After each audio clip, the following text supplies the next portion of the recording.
Hey, hockey friends and families, got exciting news from our title sponsor, NHL Sense Arena. Most of you have asked us all the time, is it just for goalies? Can skaters use it? Well, they've just made a revolutionary new update called Dangle Pro. It's the world's first mixed reality stick handling trainer. Now, you've all seen that video of someone with them throwing a lot of different things, pucks, gloves, everything at them on the ice. NHL Sense Arena has found a way using the Meta Quest to do this in mixed reality. So you can dangle through live 3D obstacles that appear right in front of you, earning points and developing better stick handling skills in the process. It is so much fun. When I tried it, I was blown away by how fun it was, but also it's going to help your kids build faster hands and good habits. Like picking your head up while stick handling with the puck, something we talk about all the time. This thing is only available inside NHL Sense Arena, and they're giving, again, $25 off an annual subscription. They're very gracious with us. When you use the code OKPH at checkout, you can check that out at sensearena.com/OKPH. Again, sensearena.com/OKPH. And give your young hockey player that increased hockey IQ, gets more confidence, faster hands. But this new module called Dangle Pro, they've really outdone themselves with this. Again, NHL Sense Arena is the only VR hockey training platform officially licensed by the NHL. It's a proud partner of USA Hockey and the OMHA. And it's got hundreds of drills on here for goaltenders, for players. And again, just 10 to 20 minutes a day, a few times a week, can really sharpen your kids' skill set. Trust me, it's a far better use of screen time than scrolling on YouTube or just playing regular video games. Again, sensearena.com/OKPH, sensearena.com/OKPH, sensearena.com/OKPH. Get your $25 off. Check out Dangle Pro. And now, check out this episode.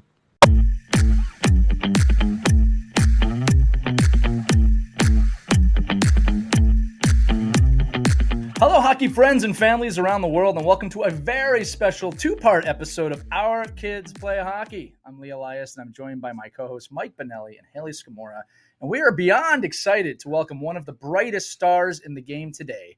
She's a standout from the University of Minnesota, a world champion with Team USA, the number one overall pick in the inaugural PWHL draft, a two-time PWHL Walter Cup champion, and the 2024 playoff MVP, amongst many other distinguished hockey awards.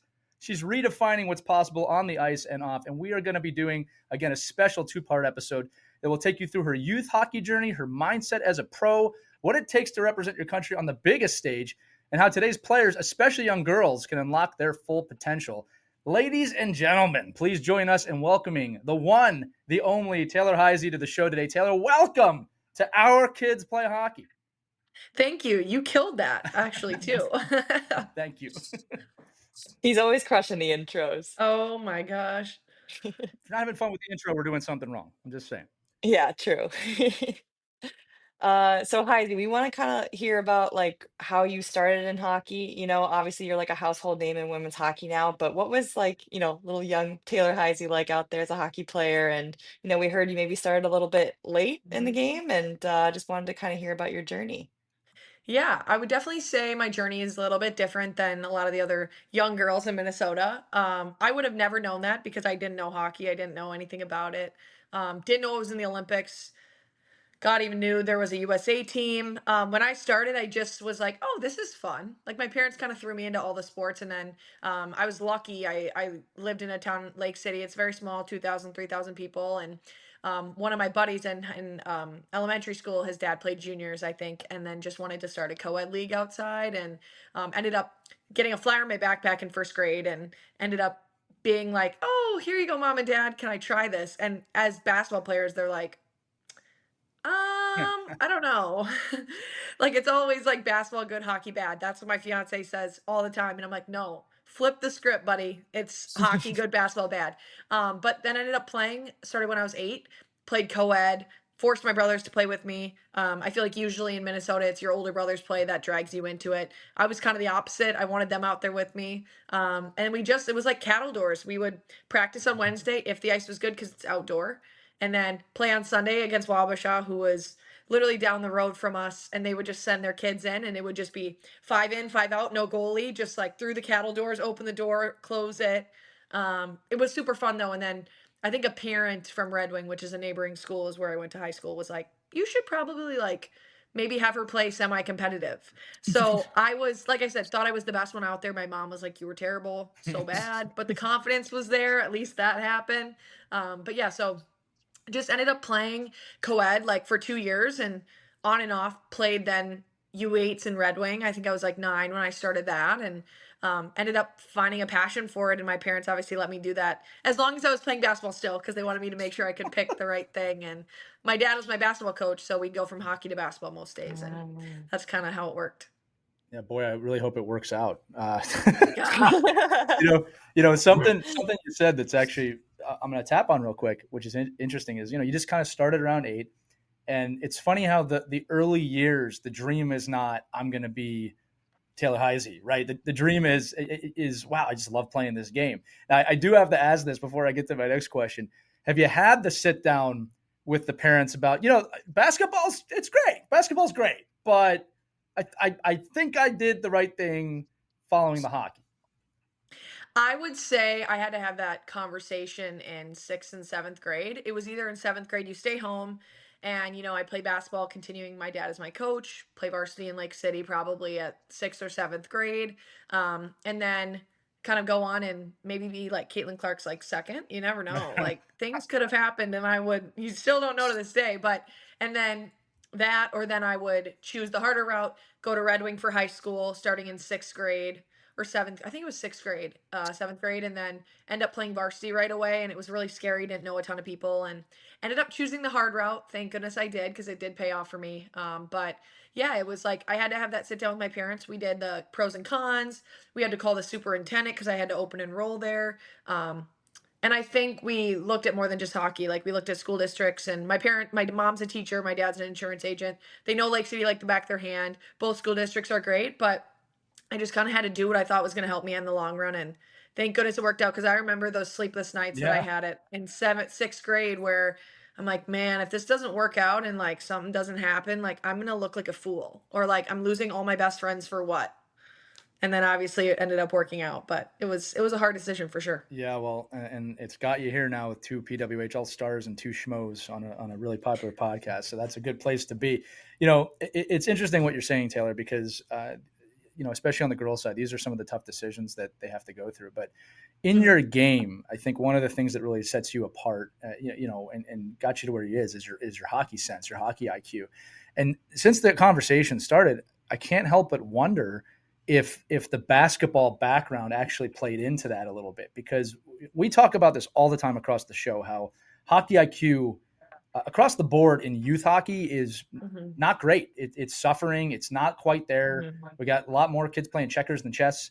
But what does a hockey sense mean to you, and how do you think it developed to the professional Olympic level that both you and Haley share? Yeah, I think it was definitely a collaboration. I think it's a great way to describe like the difference between the two. One of the main reasons why I chose hockey over basketball is I felt more free, and I'm type A. I like to do what I want to do. Like, do I want to run 5 sets in a row? Like Mike and do all these, like we had five things we would do, and the girls knew like 1, 2, 3, 4, 5. I put my hand up as a point guard. They knew exactly what we were doing. Right. And I think with that, my dad gave me a lot of creativity to be like, okay, like you run one, but you can kind of like run it the way you want to run it, and then just find the girls when they're open. And I definitely think that that was one of the things that kind of, you look at someone like Haley or me, that you're at this high level, but you're not just, like you said, checkers over chess. You're not just doing one thing. Hockey, you can't plan about what's going to happen. Like, absolutely cannot. It could be, a defense goes down and you got to go play defense, or this team's trapping and you have to figure this out. I've always been very creative. I've been in the arts when I was young. I always would submit something to the art fest in Lake City and do all this stuff. Like, it was the creative like side in me, and I love even drawing and doing all this stuff now. But the creative side is definitely huge, and that leads into hockey sense. Like, hockey sense isn't, you know, always learned. Sometimes it's innate, and sometimes people don't fully understand what it means. And for me, it just means that you can see the next play before it Mm. comes. You can understand how so and so thinks. And sometimes it's like IQ. Sometimes it's a little bit of like, okay, she's cut back 3 times this way. I'm going to look for a play going in this direction. And for me in my game, I really enjoy the plays over, the goals. I want to make the play. I want to be a part of the play. And I feel like when I do have the puck on my stick, good things happen. And in order to make that happen, you have to continue to have the puck on your stick. And for me, I didn't play on the best U8 team, the best U10 team, the best U12 teams. We were Bs, B teams. We weren't A teams, and my varsity team wasn't amazing either. Like I had some really good players, but leading into my sophomore, junior, and senior season, there wasn't anyone that played college hockey with me. So I feel like the hockey sense and IQ, it can be learned, but it's also mostly innate, and you can just sometimes just watch hockey. You can immediately see who has it and who doesn't. I think that's so great to hear about you playing in like B hockey. Like the amount of Oh people I have yeah. asking me, like, "Oh my gosh, like, should I go to AAA this year? Like, I can't believe I'm not Mhm. AAA right now." And they're like 8 years old. I'm like, okay, like let's relax Whoa. a little bit. Yeah. But it's, there is that pressure to hit that level. So I think it's so great to hear like that's where you started all the way up till what, college? Like into Yeah, high I school? didn't. Like that's amazing. Yeah, I didn't play in a good team until I played USA U18s. Like, Wow. Wow. and I hate to say it, like I love all my people I've played with. Like I think they would say the exact same thing. Like we weren't the best. Like as a Mhm. U12 player, I played defense until I was 13, specifically because our team didn't have anyone that could stop them and then rush the ice and have the energy to keep going. I played in varsity, I would play a shift of defense, a shift of forward and get off the ice. Wow. Like that's the crazy sense to it. I always said I've never been in better shape than I was when I was 15 years old. Well, and I gotta say it. We have to say it because, like, you're proving a point that we talk about all the time on the show, Taylor. A few things. One is that I love that you brought up the arts and that creativity is a muscle that needs to be Mhm. flexed, right? And I Yes. think a lot of times we forget that as parents, as coaches, that it's so important that the kids do other things aside from hockey to work that creative mind, right? Whether Yeah. that is literally playing chess or, like you said, drawing, writing, music, something creative to help flex that muscle. The other thing you just said is how you're playing different positions. I have player meetings all the time, and I say you should be learning what the other positions need to do to be successful, whether you're Mhm. playing them or not, because the hockey IQ comes from understanding what the other four people are doing and should be doing on the ice. And if you want to see the play ahead, you have to know that. It's like that's part of the recipe. So I I would I love that you 100% brought agree. that up. It's crazy when you look into it, like, there's just so much that goes on behind the scenes, and it's like playing multiple sports and doing all that. But I 100% agree with your point. Like, if you can understand how other people are supposed to work, Mm-hmm. that can help you. Because sometimes people are supposed to work a certain way, but work a different way, and it ends up working out all around. But like as a defense, when I started, I'm like, okay, I know exactly how what this forward's like plan is. Like, and then as a defense or a forward now, I look at defense and I'm like, okay, if they're crossing this way, like I need to go this way. Right. Like I know that their processes, if they're a righty, that they want to go up the right side. So then I'm gonna take away the right side and go to the left. Right. And it's kind of that like being a player of the game, being a student of the game as well. Like I always remember my parents, like I didn't know one female hockey player when I started playing. Like I didn't even really watch NHL because the Timberwolves were the only team that was on my TV. So I didn't even see that. I just only got to watch, like my dad would always say, watch the sets of this. Like Right. we're watching volleyball. Everyone works and does one thing. And that's kind of where Haley and I are at now. Like you do one really good thing that could put you in a spot that someone else is not able to be in.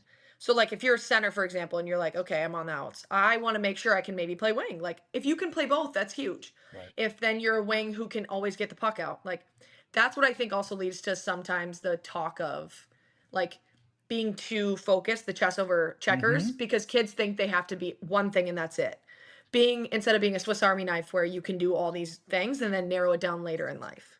Kind of how I think about it.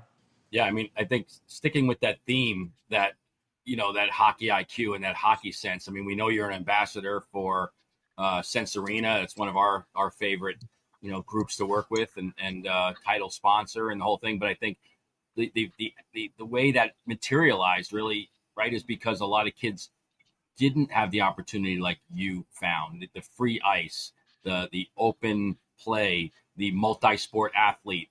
Like, so can you tell a little bit about, as an ambassador to a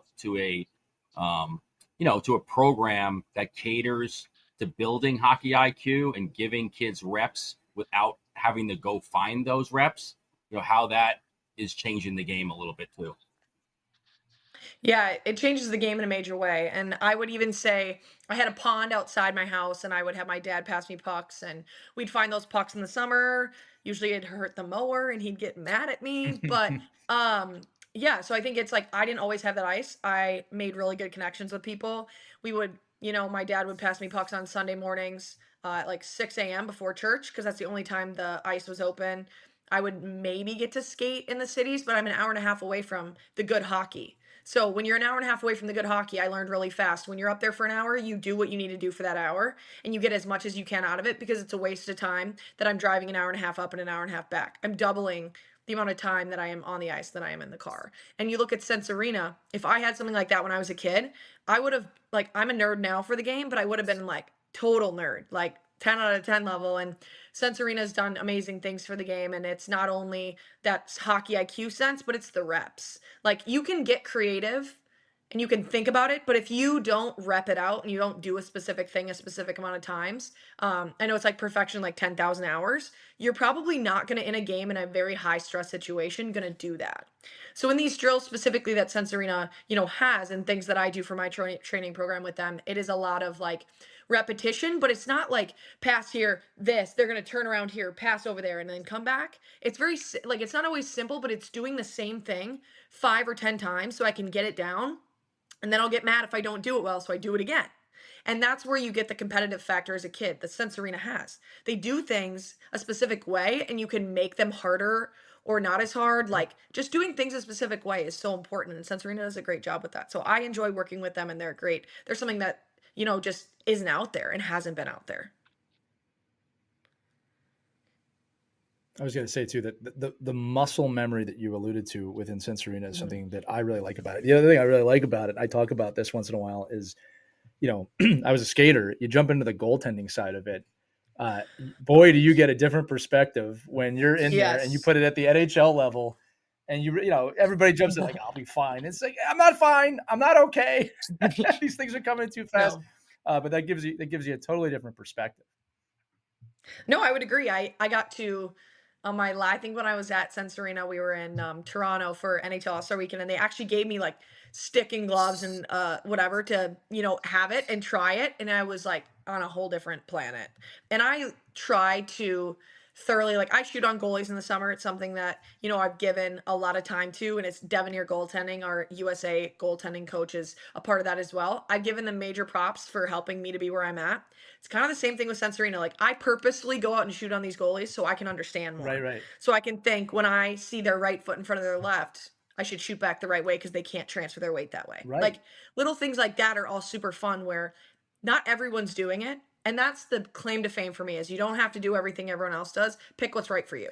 Yeah. And that's kind of how I talk about things. And the goalie shooting, that's what's helped me. Yeah, I was just gonna say, I'm gonna jump in. Haley, I know you have a question too. I was gonna say this, that one of the things that it is kind of a hockey IQ thing as well. I think with kids today, it's all about the big goal, like the top cheese, the bar down, whatever you want to do. And I wish young players understood at the professional level, really just a high level, shooting tactics are not, it's not always just put it into the net. I mean, you want that, you want that every time, but sometimes it's like you just said, hey, get it off the left knee, create that rebound, or, put it across the whole road, get them moving side to side. Scoring theory, if we're talking about it from a hockey IQ sense, obviously comes from experience skating, but it also comes from the experience of understanding what the goaltender is going to be doing in those moments. And sure. Again, whether it's Sense Arena or just shooting, you said before the show you were shooting on goalies today. The more reps you can get and understanding that you can't just blindly shoot the puck, kids. Like, there's got to be thought. I always say that, like, put some thought behind what you're doing, right? Build your skills and build some thought, because it's never as simple as just A equals B. In hockey, it's A could be any letter of the alphabet could come after that, in the sense of that. So it's a great point. And I think a tough piece of advice that, kids are giving is like, get pucks on net. Yeah. Get pucks on net.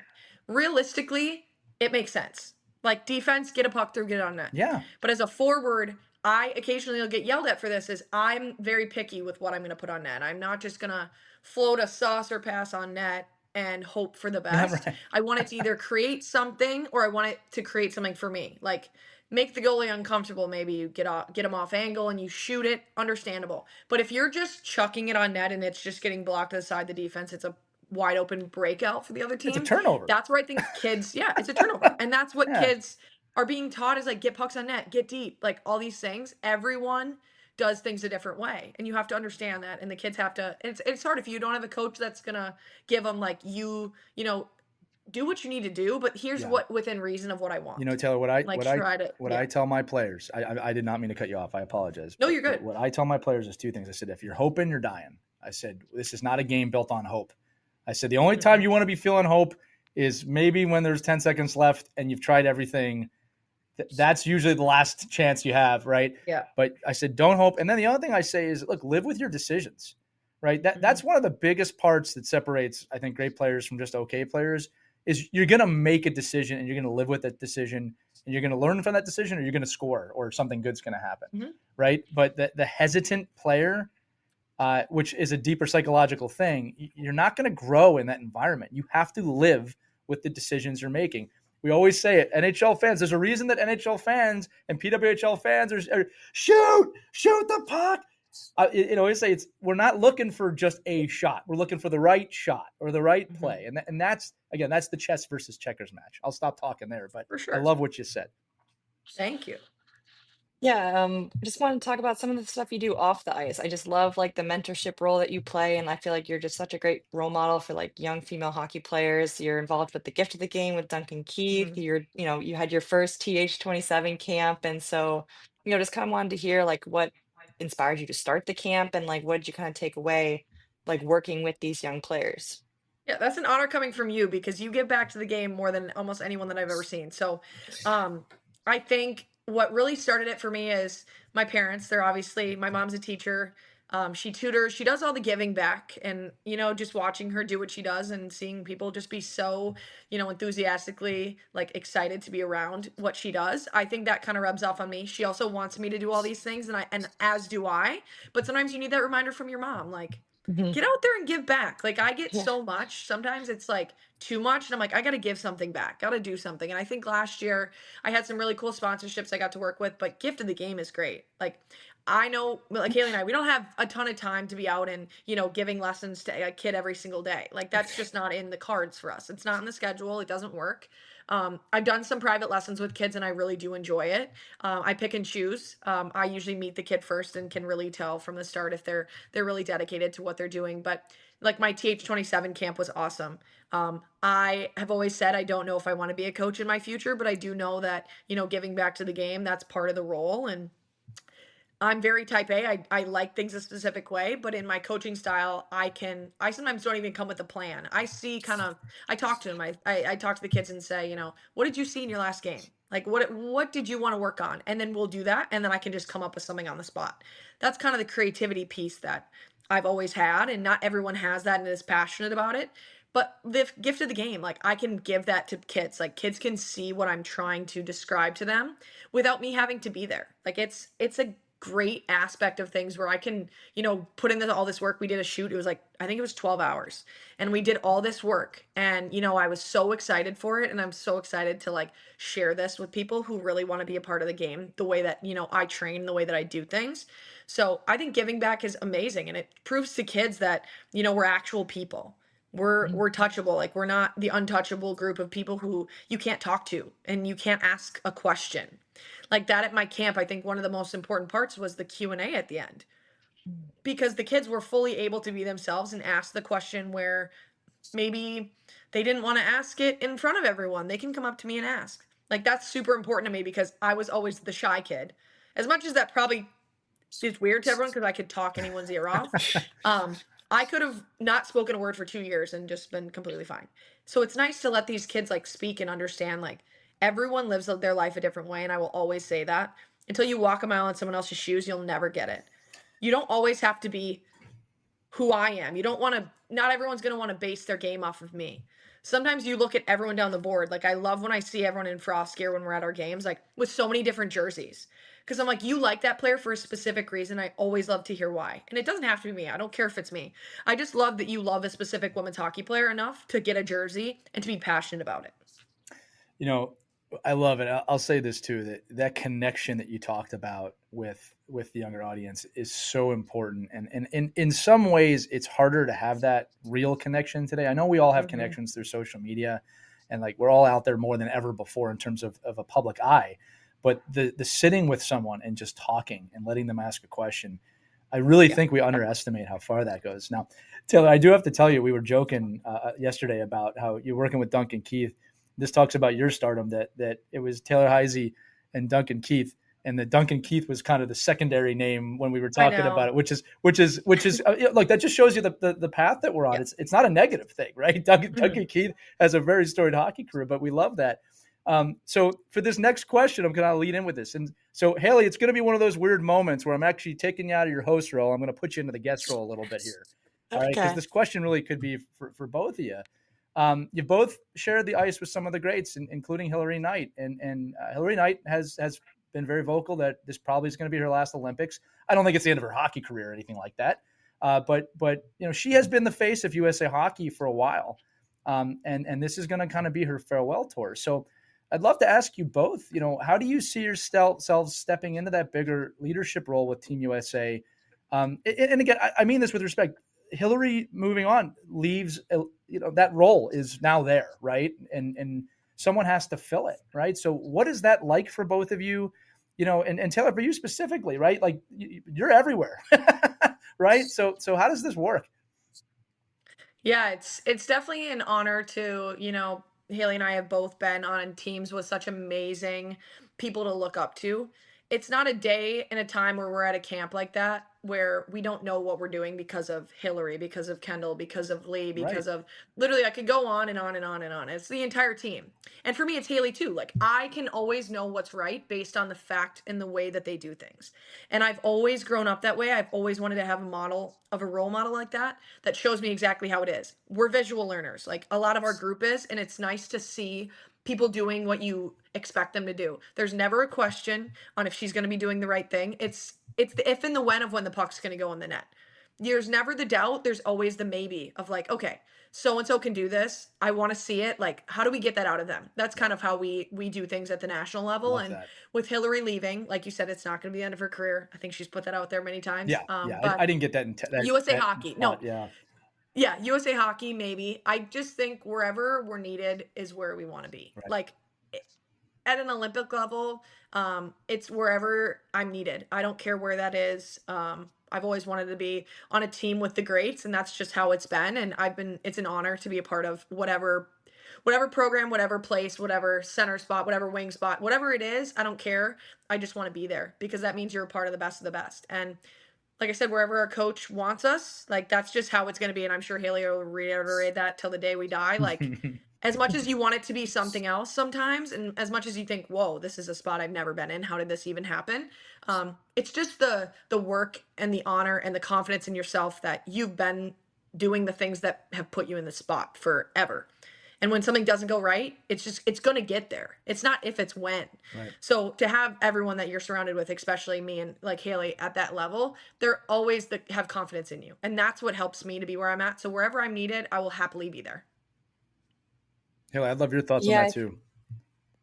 oh man, I mean, there's no stepping into like shoes like that, to be honest with you. Like the amount of stuff that Hillary and Kendall have done for USA Hockey and women's hockey in general, like just it cannot be replicated or topped or just it's in so many ways that they've made our game the way it is today. Like, and the reason it has so many eyeballs on it and so many viewership. So like in that sense, like, no, I'm not going to lead like a Kendall Coyne or like a Hillary Knight, but I can lead like I me. love that. Mhm. And in doing that, it's like I'm a very like I like to say I'm very inclusive. I like to make sure everyone is feeling like comfortable and good in their own skin. It's more of like a one-on-one connection, I would say. It's more how I lead than like big talking in front of the group. Like I'm probably not saying something to the whole team, but like if I see someone who's maybe like having a hard time or like I'm able to kind of like notice that and make sure and like hype them up a little bit and be like, hey, you've got this. Like everyone makes mistakes like this. It's no big deal. Like you're gonna make it when it counts.